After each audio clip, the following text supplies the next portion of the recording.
Nah, ini nih, introvert gak bisa public speaking. Siapa yang pernah tes gitu ya, terus ada tes kepribadian dan merasa dirinya introvert nih. Nah, ini yang pengen aku sampein juga sama temen-temen semua, bahwa ini tuh nggak nyambung, ini mitos ya. Introvert bisa banget public speaking. Karena yang perlu aku garis lurusin di sini, introvert itu kan bagian dari kepribadian gitu ya. Sementara public speaking ini adalah kemampuan. Jadi kepribadian dan kemampuan itu kan dua hal yang berbeda gitu. Itu nggak jadi salah satu yang bertolak belakang, nggak saling adu gitu ya. Introvert, extrovert, atau ambivert itu tetap bisa public speaking, asal apa? Asal mau latihan, asal mau belajar, asal kita percaya diri. Jadi kalau misalnya introvert gitu ya, mungkin kan lebih sering menghabiskan waktu sendiri. Tapi nggak ada salahnya juga loh untuk coba berkumpul sama orang lain. Kita minta feedback sama teman-teman dekat kita gitu. Jadi ini mitos ya teman-teman, introvert bisa banget public speaking.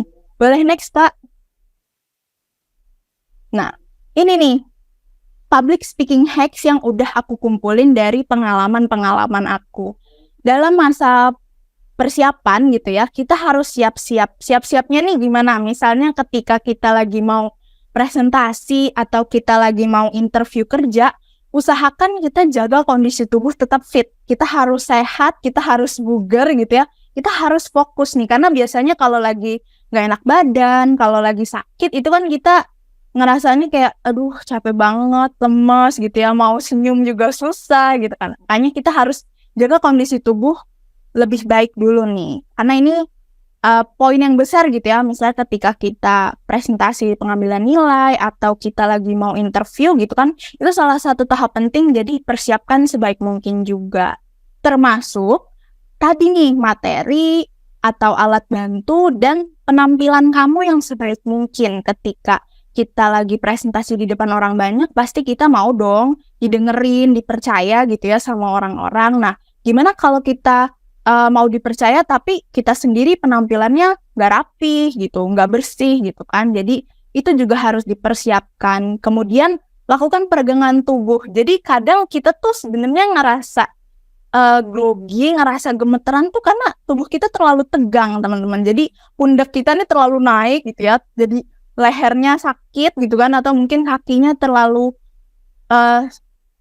kenceng gitu, jadi kita grogi, makanya sampai gemeteran. Nah, makanya ini juga penting kita biasain untuk peregangan tubuh dulu gitu. Jangan lupa latihan, yang kayak tadi aku bilang ya, itu tetap dijaga terus. Ini kuncinya adalah konsisten, karena kita mau belajar supaya kita lebih lancar ngomong gitu kan, ketika kita gak grogi di depan orang-orang. Boleh next, Kak? Kalau tadi persiapan, ini adalah saat kita presentasi atau saat kita interviewnya tadi nih. Yang mau aku garis bawahi adalah be on time atau tepat waktu. Nah, kenapa sih harus tepat waktu, Kak, gitu, ketika lagi mau presentasi, ketika lagi mau interview? Ketika kita tepat waktu, kita tuh punya banyak waktu untuk relax, lebih santai. Tadi ya, kita tuh biasanya grogi karena tubuh kita tegang. Nah, ketika kita on time nih, atau lebih awal gitu ya, misalnya datang presentasi, datang untuk interviewnya, kita lebih punya banyak waktu untuk relax. Dan biasanya kalau aku ketika ada waktu luang di awal ini untuk relax, aku akan menyempatkan diri juga untuk berdoa gitu. Karena pasti kan kita grogi, kita susah, takut ngomong, ada kepelintut atau apalah gitu ya. Nah, bisa nih usahakan juga teman-teman berdoa gitu. Minta didoakan semoga lancar, semoga dapat hasil yang terbaik gitu kan, itu penting banget.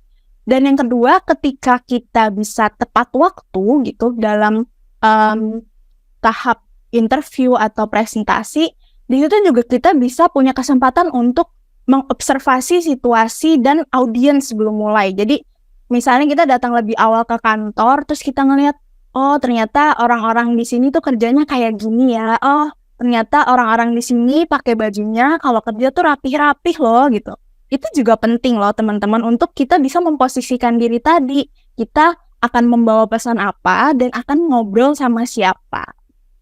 Terus ketika kita public speaking juga, yang penting adalah mengatur nafas dan gerakan tubuh. Ketika kita mungkin lagi ngomong banyak, kadang kita suka kehabisan nafas kan, ngos-ngosan. Tapi ini juga penting untuk mengatur nafas nih. Biasanya kalau aku lagi grogi gitu ya, atau kayak abis ngos-ngosan gitu jalan untuk persiapan, ini cara aku untuk ngatur nafas. Kita duduk tegak dulu, abis itu kita tarik nafas sampai 4 hitungan, terus baru kita keluarin. Mungkin boleh nih bisa sambil nyoba juga ya, sebelum kita ke tahap tanya jawab nanti, kita sambil praktek juga nih. Ketika kita mau presentasi, atau kita mau ngobrol gitu ya, dan kita agak grogi, kita bisa ngatur nafas dulu. Duduk yang tegak, terus tarik nafas sampai 4 hitungan, terus keluarin. Kalau masih grogi juga, itu boleh diulang-ulang terus. Dan menurut aku ini cukup efektif tadi ya untuk membuat badan jadi lebih rileks gitu.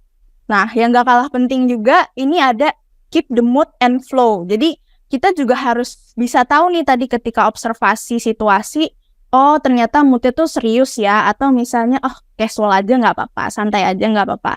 Itu juga penting ketika kita melakukan public speaking. Boleh next, Kak? Nah, kalau tadi udah melakukan public speaking-nya, ini dia after the war, atau setelah kita selesai gitu ya. Jangan lupa untuk sampaikan terima kasih sama orang yang udah ngobrol sama kita, yang udah kita ajak bicara. Atau misalnya ketika lagi dalam kegiatan kayak gini nih, ada tim yang bantu, sampaikan terima kasih juga sama timnya, atau orang-orang yang ada di sekitar kita saat itu. Karena itu akan menunjukkan kita juga sebagai orang yang menghargai orang lain gitu ya, kredibel nih orangnya, oh dia sopan gitu, itu akan nampak juga. Dan jangan lupa juga untuk terima kasih sama diri kita masing-masing, karena kita udah memberikan usaha yang terbaik, kita udah mempersiapkan diri yang sebaik mungkin, jadi terima kasih juga sama diri kita sendiri. Dan yang terakhir, ketika udah berakhir nih perangnya, kita juga penting untuk evaluasi, oh aku masih kurang di sini ya ternyata gitu. Dan kita lanjut untuk latihan lagi. Pokoknya kunci dari public speaking ini untuk pembiasaan adalah gak bosan-bosan untuk latihan, untuk konsisten gitu ya teman-teman.